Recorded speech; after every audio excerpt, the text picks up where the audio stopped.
వివాహేతర సంబంధాలు అనుమానాలు హత్యలకు దారితీస్తున్నాయి. కర్నూలు జిల్లాలోనూ ఇలాంటి దారుణమే జరిగింది. ఒక వృద్ధుడు తన భార్యతో వివాహేతర సంబంధం పెట్టుకున్నాడన్న అనుమానంతో రగిలిపోయిన వ్యక్తి హత్య చేశారు. వృద్ధుడి కాళ్లు నరికేశారు. ఆ కాళ్లు చేతిలో పట్టుకుని బైక్పై ఊరంతా తిరిగాడు. ఆ తర్వాత పోలీస్ స్టేషన్కు వెళ్లి లొంగిపోయాడు.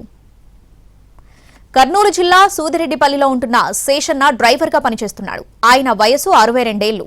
అదే గ్రామానికి చెందిన పరశురాముడితో ఆయనకు విభేదాలున్నాయి. తన భార్యతో శేషన్న వివాహేతర సంబంధం పెట్టుకున్నాడని పరశురాముడు అనుమానం పెంచుకున్నాడు. శేషన్నను హత్య చేయాలి అనుకున్నాడు. రాత్రివేళ మరో ముగ్గురితో కలిసి శేషన్న ఇంట్లోకి వెళ్లాడు. శేషన్న మంచంపై పడుకుని ఉండగా వేటకొడవళ్లు కర్రలతో దాడి చేశారు. అతని 2 కాళ్లు నరికేశాడు. ఒక కాలు పూర్తిగా నరికి చేతిలో పట్టుకుని బైక్పై గ్రామమంతా తిరిగాడు. ఆ తర్వాత ఎమ్మెల్యే బొగ్గుల దస్తగిరి ఇంటికి వెళ్లారు. వారి చూసి షాక్ అయిన ఎమ్మెల్యే వెంటనే పోలీస్ స్టేషన్కు పంపారు. నరికిన కాలును చేతిలో పట్టుకుని పోలీస్ స్టేషన్కు వెళ్లిన వారిని చూసి పోలీసులు ఆశ్చర్యపోయారు. కేసు నమోదు చేసి నిందితులను అదుపులోకి తీసుకున్నారు. ప్రస్తుతం పోలీసుల అదుపులో ఉన్నారు నిందితులు.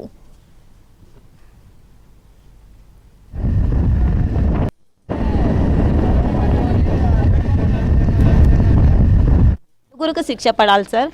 అందుకు కారణమైన అమ్మాయికి కూడా పడాలా. నాన్న లారీ డ్రైవర్ సార్, వస్తుంటాడు అప్పుడప్పుడు ఇంటి పక్కలో. బీసన్న చౌదరి, పరశురాముడు, కుమారు సార్. వాళ్ళు 4 అన్నదమ్ములు సార్. ఫ్యామిలీ అనుమానం పెట్టుకొని 4 కలిసి చేసినారు, నమ్మించి చేసినారు.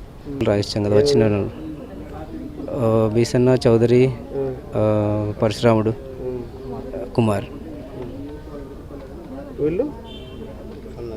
వాళ్ళు 4 కత్తులు తీసుకొచ్చి చంపేసి వెళ్ళిపోయారు. ఎవరు అడ్డుకోలేదా? ఎవరు లేరు సార్ ఇంట్లో. ఆ టైంకి మా అక్క ఒక్కతే ఉంది. ఆమెను ఒకరు అడ్డం వచ్చి మిగతా వాళ్ళు 3 నరికేశారు.